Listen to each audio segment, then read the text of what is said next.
మరి దీని వెనకాల ఆంతర్యం ఏంటి? నరుని కష్టమును బట్టి ఐశ్వర్యవంతుడు కాదు, యెహోవా ఆశీర్వాదము ఐశ్వర్యం ఇచ్చును. ఈ మాట ఎంతమంది నమ్మగలుగుతారు?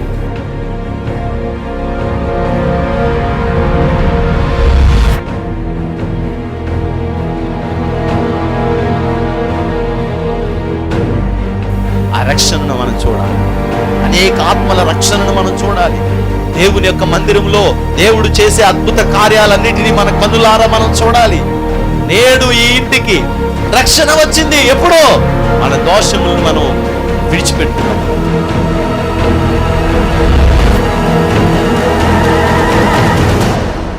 నీ పాపములు శారీరకంగా మరలా చేయకుండా సిద్ధపడి, నువ్వు ఇదిగో నా పాపాన్ని నేను వదిలిపెట్టేశాను, ఇదిగో నేను స్తుతిస్తున్నాను, నేను తప్పు చేశాను ప్రభా అని నువ్వు ఎప్పుడైతే వదిలేసి దేవుని దగ్గర ప్రార్థన చేయడం మొదలుపెడతావో, పరిశుద్ధాత్మ అగ్ని వచ్చి నిన్ను తాకి శుద్ధి చేసి ఈ పాపములో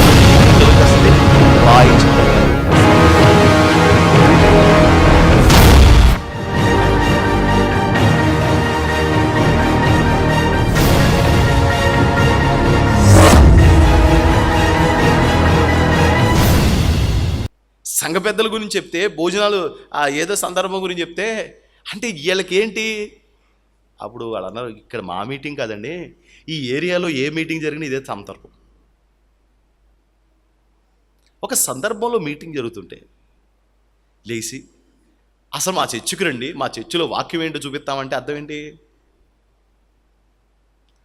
అంటే ఏమిస్తుంది సిగ్నల్ ఇవిడి? అంటే కొంతమందికి ఒక మానసికమైన రుగ్మత ఉంటుంది. అదేంటంటే ఏం చెప్పినా మా కోసమే. ఏముంటుంది? మానసికమైన రుగ్మత ఇది.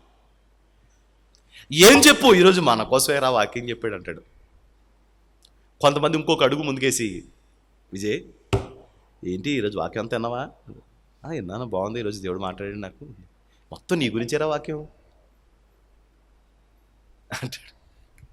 నా గురించి ఏం చెప్పాడు? మరి నీ గురించి కాకపోతే ఇంకెవరి గురించి అని పాయింట్లు మొత్తం ఏం చేస్తుంటే, వాళ్ళు ఎవరంటే మానసిక వికలాంగులు. చూద్దాం ఒకసారి సమూయేలు గ్రంథం.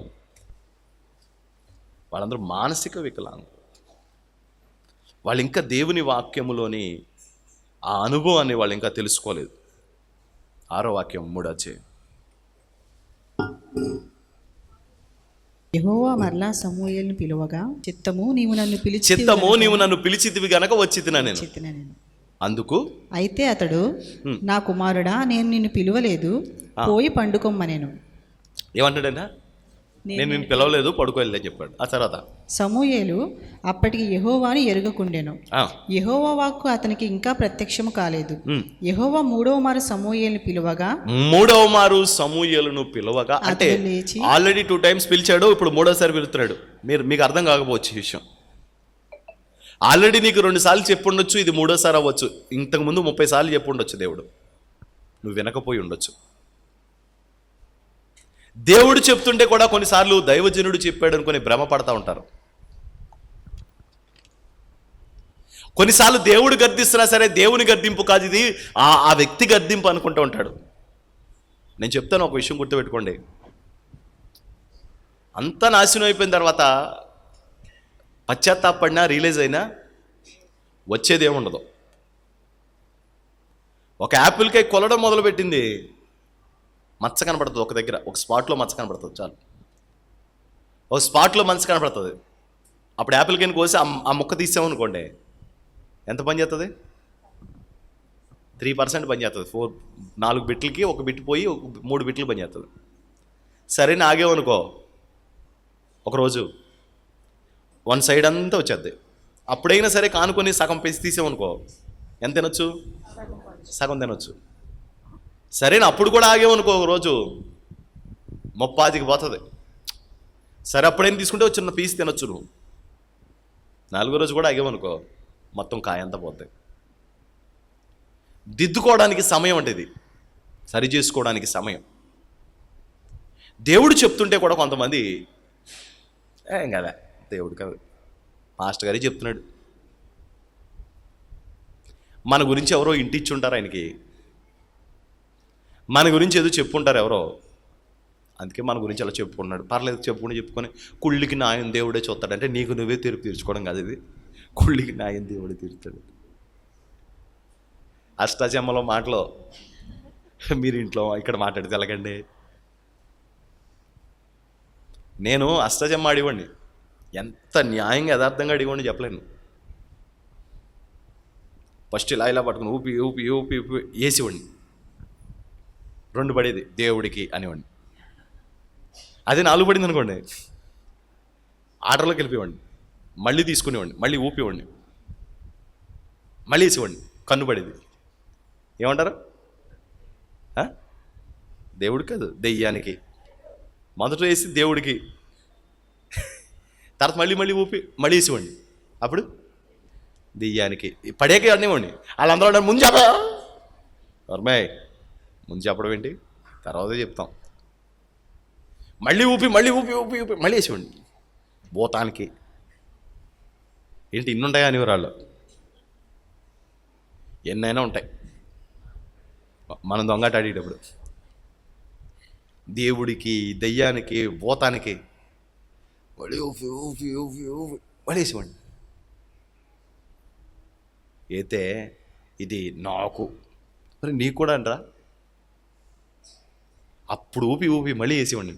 అప్పుడు వాళ్ళందరూ ఏమన్నారు? సార్ ఇంకేమీ లేవు, ఇదే ఫైనల్, వేసేయి అనేవారు. అయితే 4, 3, 2 పడి అంతకుముందు ఇదైతే కన్ను పడేది. కన్ను పడితే జరిగితే ఏముంటుంది? మళ్ళీ దొంగ అట్లా. నేను ఇంకోసారి వేస్తానంటే వాళ్ళు ఒప్పుకునేవారు కాదు. అప్పుడు నేనేమన్నామండి సార్, కుళ్ళికి న్యాయం దేవుడే చూస్తాడు. ఆ డైలాగ్ ఇక్కడ వాడితే ఎలాగండి? చిన్నపిల్లలం ఇప్పుడు అలాంటి చిల్లర శాస్త్రాలు చేస్తామా? చిల్లర మాటలు, చిల్లర శాస్త్రాలు ఇప్పుడు చేస్తామా? చిన్నప్పుడు అది తెలియజేసాం. మాటలు అప్ చెప్పేయాలని, అసలు ఉండేదో బాధ పెట్టేయాలని, ఎయ్యో ఆలోచనలు. పెద్ద అయిపోయిన తర్వాత పోలీస్ అయిపోయి వాళ్ళందరినీ గన్నట్టు కాల్చేయాలని. చిన్నపిల్లలుగా ఉన్నప్పుడు చిన్నపిల్లలుగా ఆలోచించాను, కానీ ఇప్పుడు పెద్దవాడిని అయ్యాను కాబట్టి చిన్నపిల్లల శాస్త్రాలు మానేశాను. సమూయేలుని దేవుడు పిలుస్తున్నాడట, నాయనా నాయనా అని పిలుస్తుంటే సమూయేలు దైవజనుడు పిలుస్తున్నాడు అనుకొని పొరబడుతున్నాడట శారమ కదా. దైవజనుడే పిలుస్తున్నాడు అనుకున్నాడంట. ఎన్నిసార్లు వెళ్ళాడమ్మా?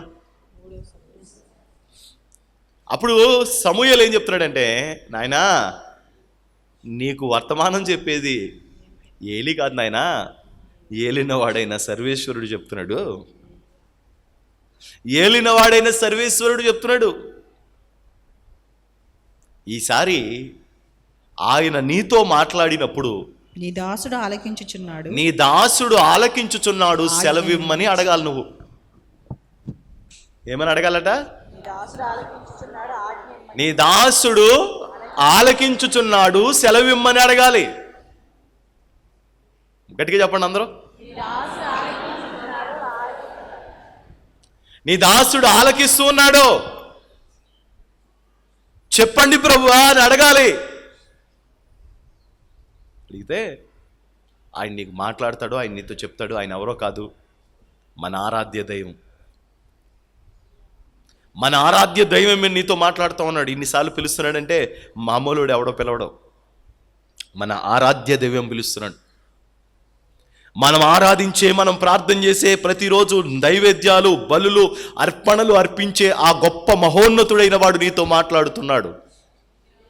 దేవునికి మహిమ కలుగును గాక. ఒక విషయం చెప్తాను వినండి, గర్దింపు కూడా అందరికీ రాదు. మీరేదో అనుకుంటున్నారు కానీ గర్దింపు కూడా అందరికీ రాదు. గర్దించాలన్నా సరే దేవుడు మనతో మాట్లాడుతున్నట్టే లెక్క కదా. గర్దింపు కూడా అందరికీ ఎందుకు వస్తుందండి? గర్దింపు కూడా అందరికీ రాదు.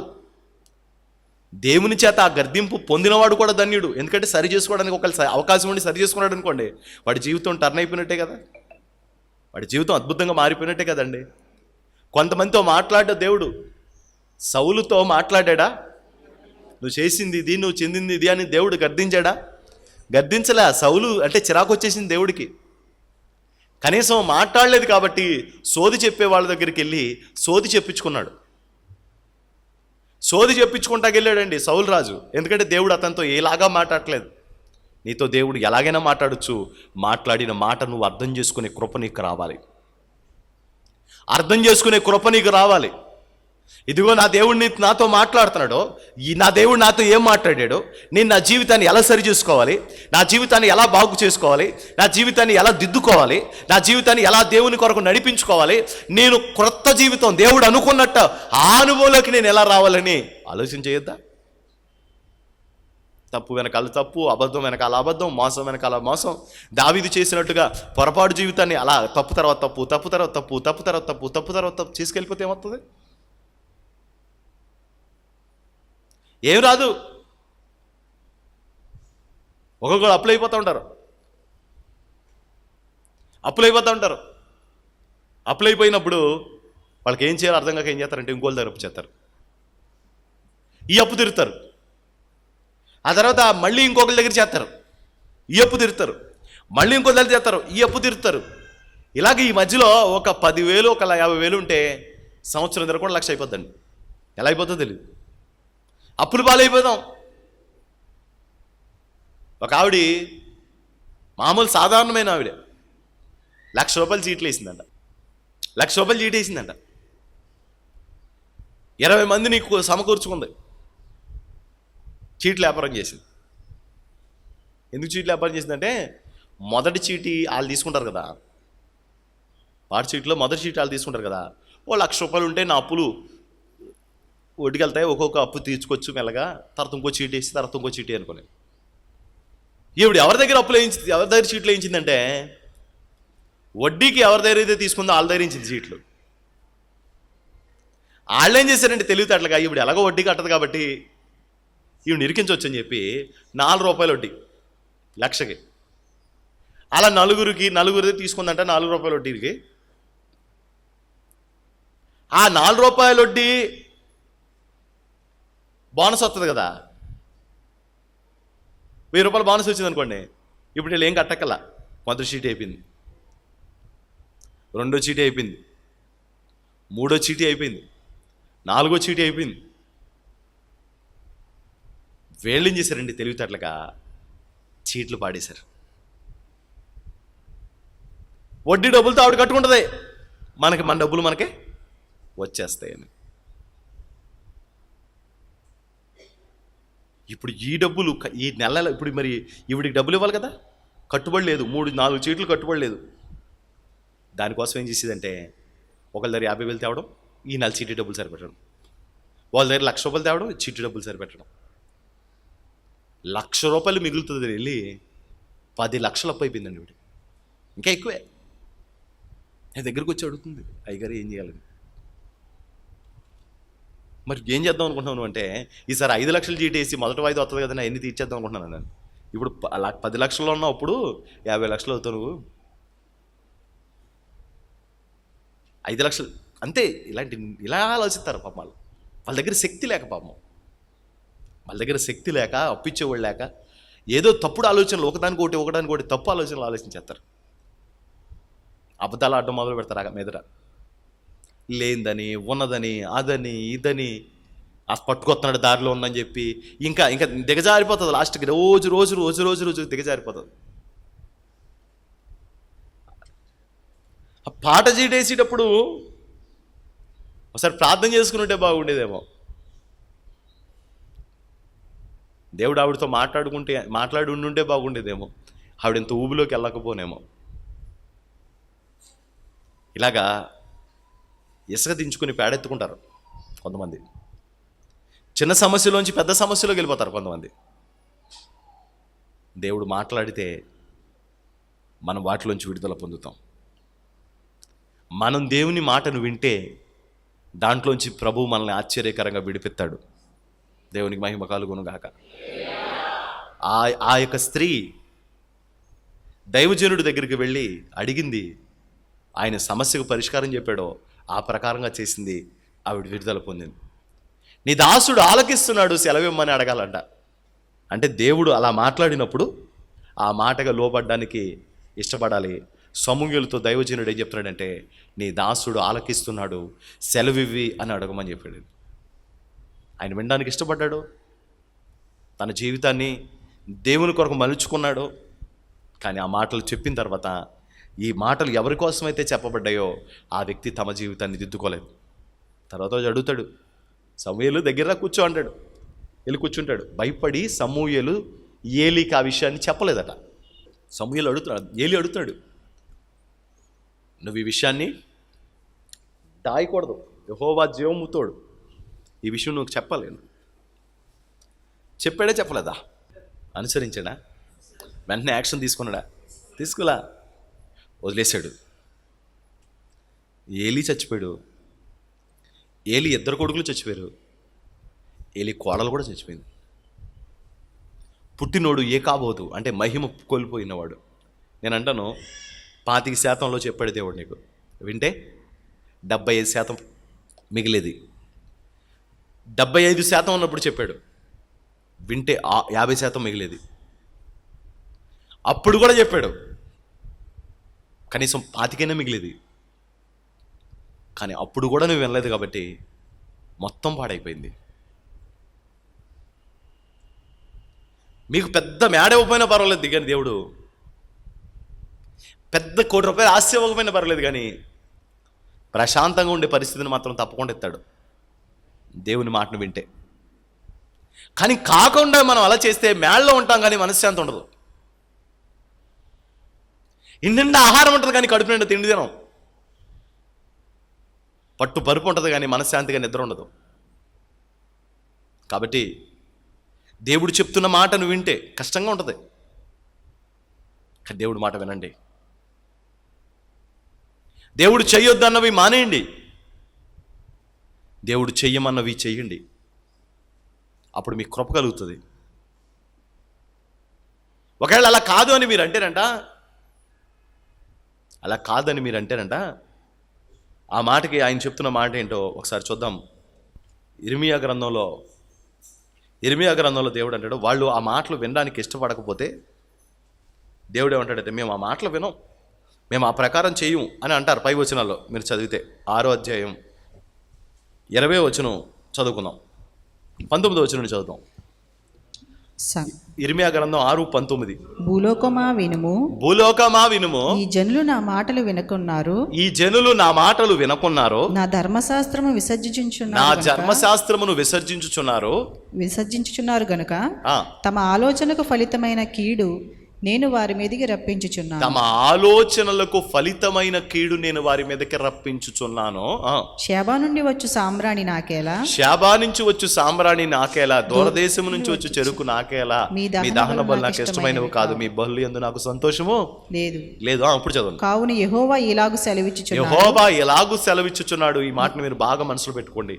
యెహోవా ఇలాగు సెలవిచ్చుచున్నాడు, ఈ జనుల మార్గములో నేను అడ్డురాళ్ళు వేయుదును, తండ్రులేమి కుమారులేమి అందరూ అవి తగిలి కూలుదురు, ఇరుగు పొరుగు వారు నశించెదరు. మొత్తం మనం దేవుని మాట వినకపోతే అడ్డురాళ్ళు వేస్తాడంట దేవుడు.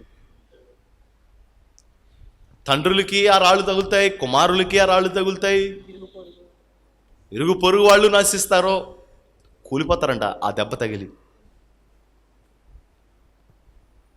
దేవుని మాట చేదుగా ఉన్న వినాలి. సర్వ శరీరానికి ఆరోగ్యం కలుగునట్లు సంఘమంతటికి చెప్తున్న ఉపదేశ ప్రకారంగా చేదు మాట కూడా, ఖచ్చితంగా నిన్ను ఖండించే మాట కూడా, నీకు బుద్ధి చెప్పే మాట కూడా, నిన్ను సరిచేసే మాట కూడా నువ్వు వినాలి. దేవునికి మహిమ కలుగును గాక. సెట్ అయిపోయాం, బాగున్నాం, ఆరోగ్యంగా ఉన్నాం. ఆ టైంలో కూడా ఎవరైనా పొట్లకాయ కూర వేసి పెడతారా? బీరకాయ కూర వేసి పెడతారా? ఆనపకాయ కూర వేసి పెడతారా? నువ్వెప్పుడు బాగుపడ్డావో ఆ రోజు నుంచి నీకు రుచిగల ఆహారం తల్లి వండి పెడతా ఉంటుంది. ఆదివారం బిర్యానీ కావాలంటున్నాడు అనుకోండి, ఏం చేస్తుంది? వండుతుంది. సెలవు వచ్చినప్పుడల్లా, అమ్మా నాకు పచ్చిరొయ్యలు ఉండమ్మా అంటే వండుతుంది, గుడ్డు వండమ్మా అంటే వండుతుంది. ఇది ఏ ఆహారం అంటే బలమైన ఆహారం. బలమైన ఆహారం ఎప్పుడు ఇస్తారు, ఎప్పుడు పెడతారు మీరు? ఆరోగ్యంగా ఉన్నప్పుడే కదా. మీరు అనారోగ్యంలో ఉన్నప్పుడు బలమైన ఆహారం తింటే చచ్చిపోతారు కదా. అందుకని మీకు పచ్యం పెడుతున్నాడు కదా దేవుడు, అందుకని చేదైంది పెడుతున్నాడు కదా. ఈ చేదైంది తింటే సరి అవుతాం, ఆరోగ్యకరమైన వాతావరణంలోకి మనం వెళ్తాం. అప్పుడు దేవుడు నీతో మాట్లాడుతుంటే నీ చెవులకు ఇంపుగా వినపడతా ఉంటాయి. స్తోత్రం, హల్లెలూయా, హల్లెలూయా. అప్పుడు వాక్యం నిన్ను పొడవదు. ప్రభా, ఇంకా మారవలసిన వాళ్ళందరూ మారిపోదురు గాక, ఇంకా సరి చేసుకోగలిగిన వాళ్ళందరూ సరి చేయబడుదురు గాక, ఇంకా బాగుపడవలసిన వాళ్ళందరూ బాగుపడుదురు గాక. నేను బాగుపడి మారు మనసు పొంది నేను దిద్దుకున్నాను, నా జీవితం బాగుపడింది, నువ్వు దిద్దుకో. వాక్యం విన్న తర్వాత ఏం చెప్పాలో తెలుసా? నాయనా, ఇలాగే పరిశుద్ధాత్మ దేవుడు 2014 సంవత్సరంలో నన్ను గద్దించాడు. అప్పుడు నా బతుకుని మార్చుకున్నాను. ఇదిగో నేను క్షేమంగా ఉన్నాను.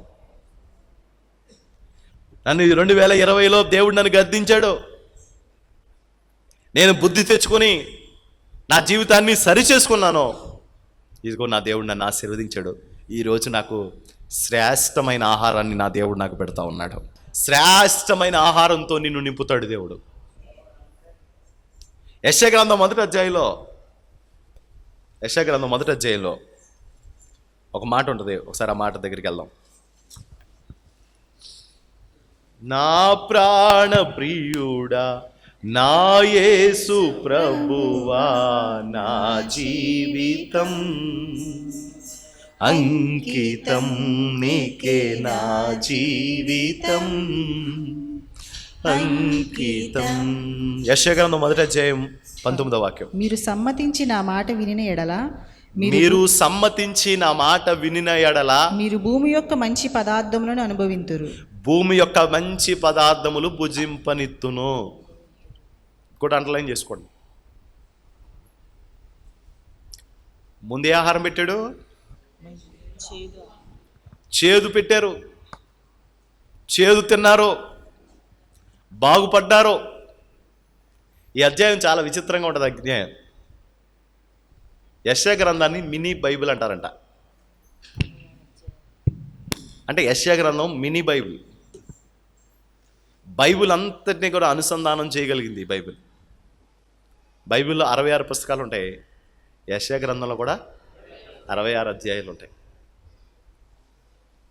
యేసుక్రీస్తుని గురించి చాలా శ్రేష్టముగా, చాలా అద్భుతంగా చెప్పిన ప్రవక్తల్లో ఒక ప్రవక్త యెషయా గారు.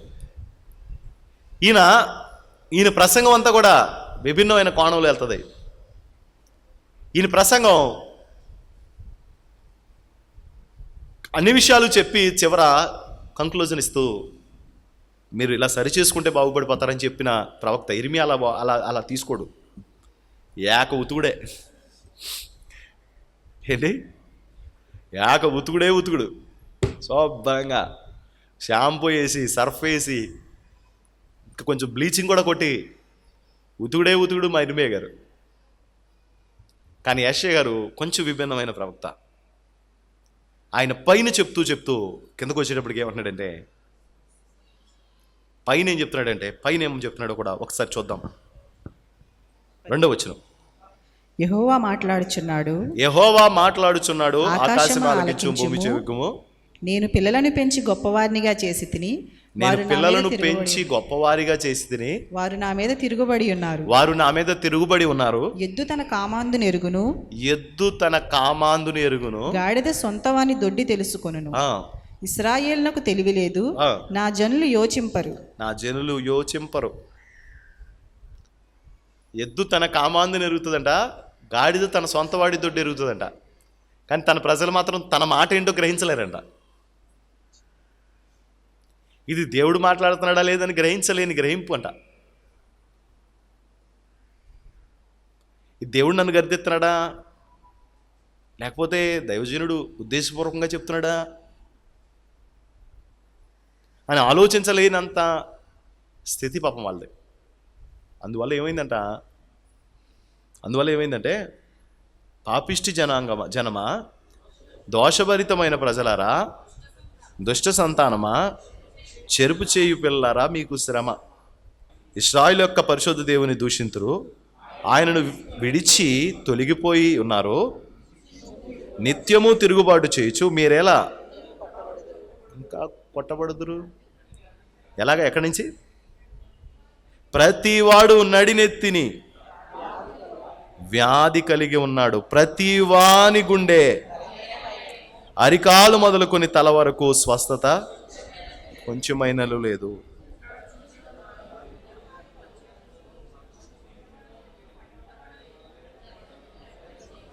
చాలు.